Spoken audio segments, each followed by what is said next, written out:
Lima kan? Ya. Oh 5 Ustaz. Orang yang lagi bilang 5. Sekarang ke-6 ya. Sekarang ke 5. Ya kan? Iya, saya tulis tuh tanggal 20. Sekarang 6 benar berarti. Bulan 6. Iya. 2025. Bismillahirrahmanirrahim. Qala al-musannifu. Qala telah berkata al-musannifu, penyusun kitab ini. Wes ini Marian. Ilman ansab basal. Basmalah. Apa sih? Kasih rotun. Berapa? Enggak ngerti. Ustaz yang nomor ke-6 Ustaz. Baris ke-6. 6. Saya mau ke-5 nih itu. Oh berarti udah ikut Pak Ustaz aja. Ya, mana belum tuntas nih. Qala musannifu, berkata al-musannif pengarang kitab ini, syakarallahu sa'yahu, semoga Allah syakarallah, Kamu ngertiinnya? semoga Allah menerima sa'yahu akan usahanya daripada musannif. Apa usahanya musannif? Ngarang kitab ini nih. Ini pengarangnya siapa, Bu? Bu. Pengarangnya siapa ini? Yang bikin kitab, musannifnya siapa? Musannif itu pengarang, musannif. Siapa pengarangnya? Jangan boleh tahu. Kulujen. Yo saya ngaji Kulujen sama Zaria. Siapa pengarangnya? Muhammad Nawawi Al-Bantani. Muhammad Nawawi Al-Bantani ya. Ta'lif. Ya, Ta'lif Al-Fadil. Oh ini Ta'lif Al-Fadil. Syekh Muhammad Nawawi bin Umar Al-Bantani Al-Jawi. Orang Banten, Jawa. Biasanya kalau Al-Bantani itu orang Banten ya Ustaz? Imam Nawawi orang Indonesia yang tinggal di Banten. Orang Indonesia itu banyak yang pintar-pintar, Bu. Padahal ya. Iya, jadi imam sono tuh. Yang Nawawi itu. Kenal tuh. Banyak karangan kitab yang Nawawi. Maka orang Indonesia juga banyak ulama-ulama dari Indonesia, banyak dari Nusantara banyak. Ini diantaranya kita baca ini, diantaranya kitab Nawawi. Terus ada Imam Jampes, pengarang kitab tafsir, ada tuh. Ya ulama-ulama terdahulu Ya ulama-ulama kita orang Indonesia, maka jangan kita minder sama orang luar negeri. Bu, orang kita juga pintar-pintar. Padahal mau di luar negeri, ya luar negeri kalau misalkan nggak belajar kalah kita. Ada orang luar negeri nggak ngerti nahwu soal ada. Kalau pintar mah pintar aja. Kalau nggak pintar mah ya belajar aja. Jadi kalau kita pintar mah nggak pilih tanding, kita nggak takut sama siapa juga itu. Bismillahirrahmanirrahim. Nah, baru sini kan? I'lam, ketahuilah. Oh ini baru ini. Apa tuh? I'lam kan ya? I'lam, ketahuilah. Annal basmalata. Anna sesungguhnya al basmalata, bismillah itu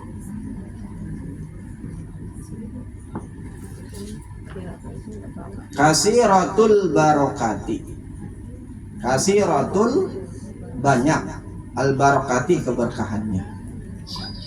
Jadi bahwasanya bismillah itu banyak sekali keberkahannya. Bismillah tuh, bismillahirrahmanirrahim, banyak tuh keberkahannya. Man, barang siapa zakaroha, membaca bismillah, hasola, maka akan berhasil lahu baginya al-ma'mulu, apa-apa yang dicita-citakannya. Jadi kalau kita ada hajat, ada cita-cita nih, sering baca bismillah. Orang-orang tua dulu kan kalau ngangkat apa? Bismillah. Mau ngangkat nasi, bismillah. Mau apa aja bismillah gitu.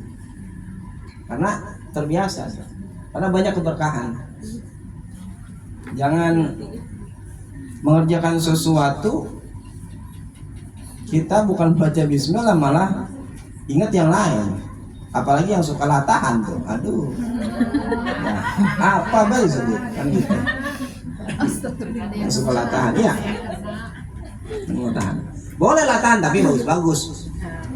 Dor kalau gitu, astagfirullah, bagus, dapat. Ini mah jangan latahan. Yang keluar apa? Kita sama-sama tahu aja udah. Ada apa aja yang keluar gitu. kullu mri'in zibalin la yubda'u fihi bi bismillahirrahmanirrahim aqta. Setiap perkara yang tidak dimulai dengan bacaan bismillah, maka terputuslah keberkahannya. Tuh, jadi bismillah. Setiap perkara yang tidak diawali dengan bacaan bismillah, kullu mri'in zibalin la yubda'u fihi bi bismillahirrahmanirrahim aqta, terputus, keberkahan putus. Baca bismillah. Bismillah biasain tuh. Nah, ya, nyuapin anaknya, nah bismillahirrahmanirrahim. Gitu. Jadi kalau orang yang sering membaca bismillah, maka dia akan berhasil apa-apa yang dicita-citakannya. Banyak kan gini, ada bahasa begini. Ayo kita kerja, ayo. Sebelum kita mulai kita bismillah. Atau begini. Ya Allah, saya mau usaha nih. Bismillah. Kan gitu ya. Benar ya? Saya mau usaha nih, bismillah. Gitu. Karena sesuatu yang diawali dengan bismillah itu berkah. Bismillah. Waman wazaba, dan barang siapa yang terus menerus alaiha, atasnya, artinya terus menerus membaca bismillah,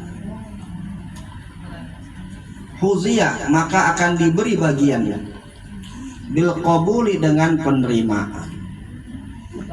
Jadi barang siapa yang terus menerus dibaca bentar-bentar bismillah, bentar-bentar bismillah, maka dia akan mendapatkan bagian daripada penerimaan. Qila dikatakan annal kutubal manzilata. Qila dikatakan sesungguhnya, sungguhnya kutubal munazzilata, kitab-kitab yang diturunkan minas sama ilal ardi, dari langit ke bumi. Jadi kitab-kitab yang diturunkan dari langit ke bumi, mi'atun wa arba'atun suhuf. Mi'atun wa arba'atun, ada 104. Kitab-kitab yang diturunkan dari langit ke bumi ada 104 kitab. Suhuf. Suhufu Syisa, suhufnya Nabi Shish. Sebutlah suhuf, lembaran-lembaran kan. Suhufnya Nabi Shish itu situna, ada 60. Suhufnya Nabi Shish ada 60. Wa suhufu Ibrahim, dan suhufnya Nabi Allah Ibrahim salasuna, ada 30. Dia semuanya punya suhuf tuh, lembaran-lembaran tuh, perintah-perintah. Wa suhufu Musa, dan suhufnya Nabi Allah Musa qabla Taurati, sebelum kitab Taurat, asyaratun, ada 10. Wa Tauratu wal Injilu wal Zaburu wal Furqanu, adapun Taurat, Injil, dan kitab Zabur, wal Furqanu, dan kitab Al-Quran. Yang terkenal kan 4 tuh, Taurat, Injil, Zabur, dan Al-Quran. Siapa Taurat? Yaitu Nabi Allah Musa. Injil Nabi Allah Isa. Zabur Nabi Daud. Al-Quran Nabi Muhammad SAW. Wa ma'ani kullil kutubi, dan makna atau arti-arti setiap kitab. Setiap kitab-kitab itu majmu'atun, terkumpul fil Qur'ani, di dalam Al-Quran. Jadi semua kitab yang ada itu sudah dikumpulkan di dalam Al-Quran. Jadi Al-Quran itu udah lengkap, Bu. Nggak usah kita belajar kitab-kitab lain lagi, belajar Taurat, Injil, nggak usah. Karena semua arti dari semua kitab-kitab yang ada itu sudah terkumpul di dalam Al-Quran. Udah nggak usah belajar lagi Injil, apaan enggak? Quran yang belajarin, Quran belajarin. Karena sudah terkumpul, majmu'atun, terkumpul fil Quran, dalam Al-Quran. Karena ada orang pengen tahu belajar ini, boleh-boleh aja, cuman udah cukup sebenarnya. Ngapain belajar gituan? Udah Quran aja, belajar Quran, arti Quran, tafsir Quran, belajar. Wa ma'anil Qur'ani dan adapun arti-arti Al-Qur'an majmu'atun terkumpul fil Fatihati di dalam surah Al-Fatihah. Jadi Al-Qur'an yang 30 juz itu terkumpul di dalam surah Al-Fatihah. Maka setiap kita pembukaan jangan lupa kita baca sirrul Fatihah kan gitu, baca Al-Fatihah mulu kan. Karena Al-Fatihah itu arti-arti Al-Qur'annya sudah terkumpul dalam Al-Fatihah. Bahkan Al-Fatihah itu jadi wajib ketika kita sholat. Kalau orang sholat nggak baca Al-Fatihah, maka sholatnya nggak diterima kan begitu. Al-Fatihah. Wa ma'anil Fatihati dan makna atau arti Al-Fatihah majmu'atun terkumpul fil basmalati di dalam bismillah. Bismillahirrahmanirrahim itu arti-arti Al-Fatihah sudah terkumpul dalam bismillah. Wa ma'anil basmalati dan arti-arti bismillah majmu'atun terkumpul fi ba'iha di dalam baknya bismillah. Rincian lagi tuh. Bis baknya tuh. Jadi semua kitab-kitab yang ada sudah terkumpul di dalam Al-Quran. Suhuf-suhuf yang ada sudah terkumpul dalam Al-Quran. Taurat, Injil, Zabur, Furqan sudah terkumpul dalam kitab Al-Quran. Terus arti-arti Al-Quran pun terkumpul dalam surah Al-Fatihah. Al-Fatihah pun terkumpul, ya kan? Arti-artinya sudah kumpul pada bismillah, pada baknya bismillah. Wa kana ba'dul ulama'i salihina, wa kana dan ada ba'du sebagian al-ulama'i as-salihina, ulama-ulama orang saleh, asabahu terkena sebagian ulama orang saleh tersebut maradun syadidun, sakit yang sangat keras. Sakitnya itu keras, artinya sulit untuk diobati. Sakitnya udah payah. Ada ulama sakit payah gitu.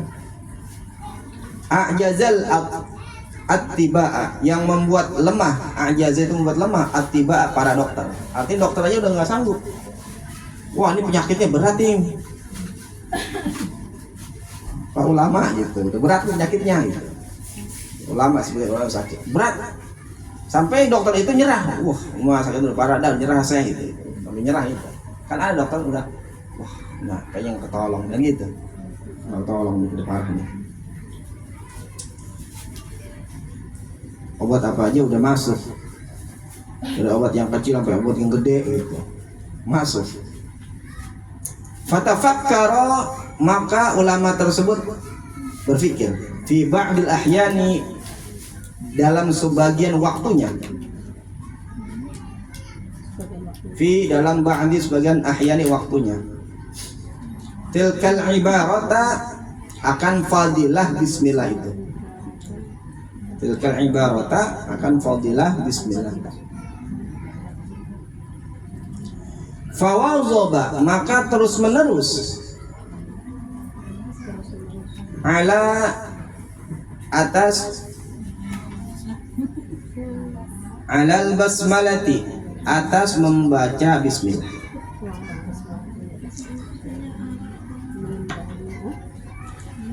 Min dari ghairi, tanpa adadin mahsurin, bilangan yang terhitung. Min dari ghairi, tanpa adadin, bilangan mahsurin yang terhitung. Artinya dia ulama tersebut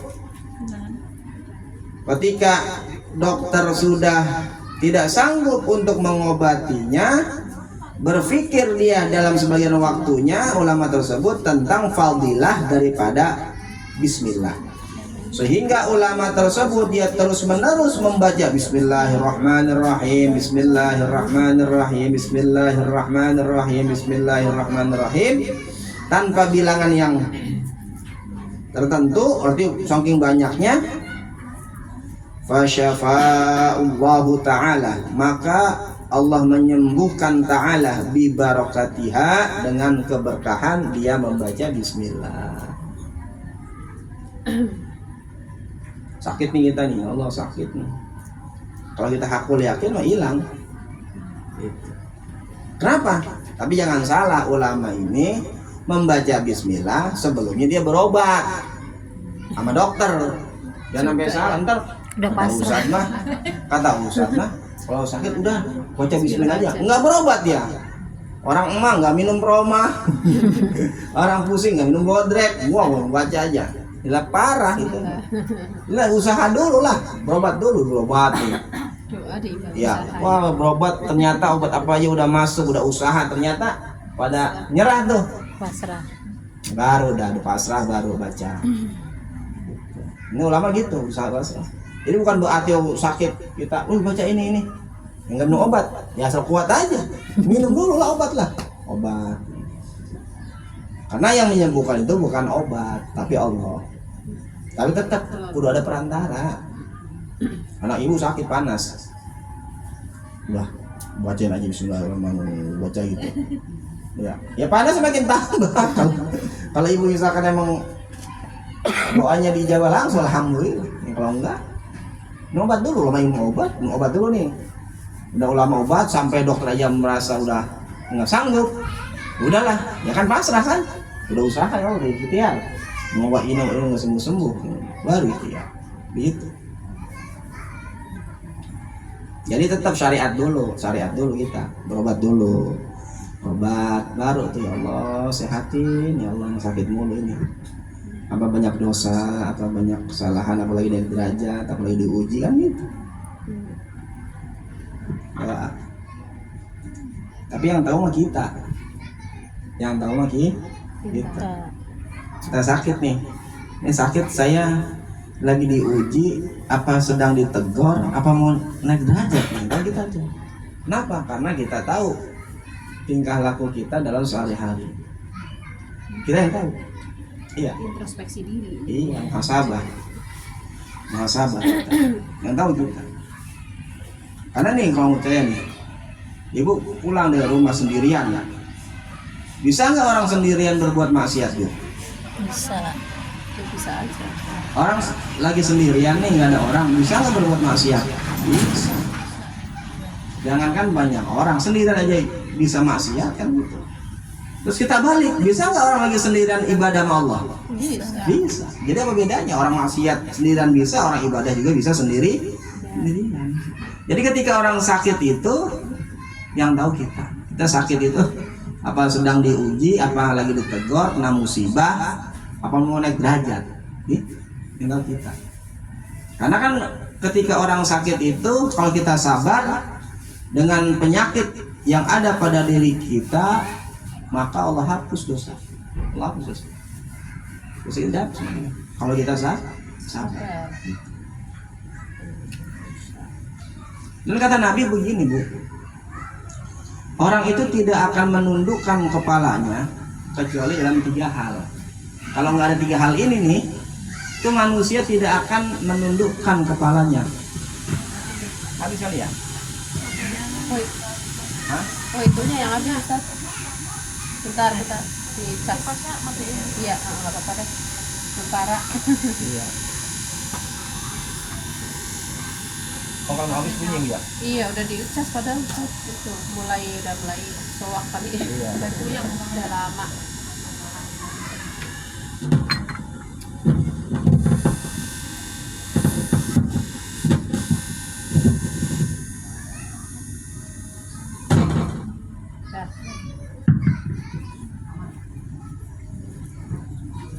Seandainya tidak ada 3 perkara ini kata Nabi, maka niscaya manusia itu tidak akan menundukkan kepalanya. Dangak terus itu sombong. Apa itu yang pertama, kata Nabi? Seandainya tidak ada perkara ini, maka manusia itu tidak akan mau menundukkan kepalanya. Kata Nabi yang pertama apa? Fakir. Orang kalau dia misalkan fakir, maka Oleh sebab itulah dia dapat menundukkan kepalanya. Kalau nggak percaya nih, ada orang kaya sama orang miskin, mohon maaf, ya kan? Atau kita kerja sama bos, ya kan? Berani kita nentang bu sama bos kita? Ya, berani. Kenapa kita kadang lemes gitu?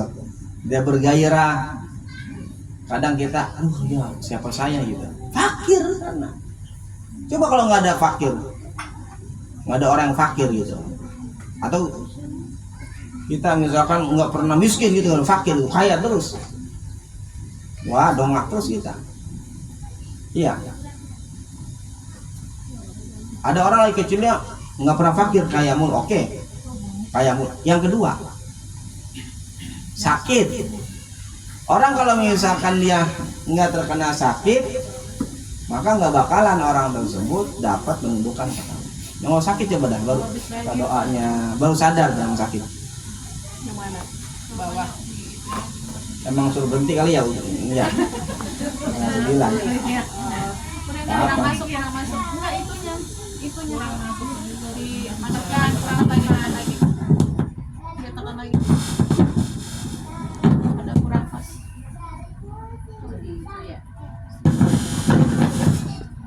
Udah selek kali ya? Iya.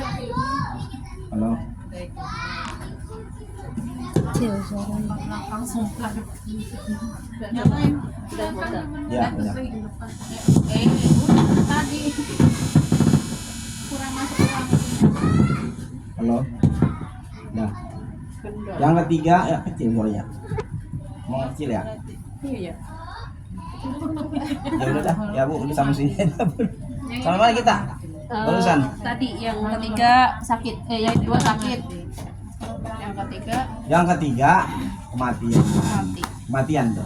Seandainya tidak ada perkara yang tiga ini kata Nabi, saya manusia tidak akan mau menundukkan kepala. Kalau udah fakir, udah sakit, udah kematian, baru udah sadar gitu. Ya, sadar. Wa hukiya wallahu alam bisawab. Cerita. Ya.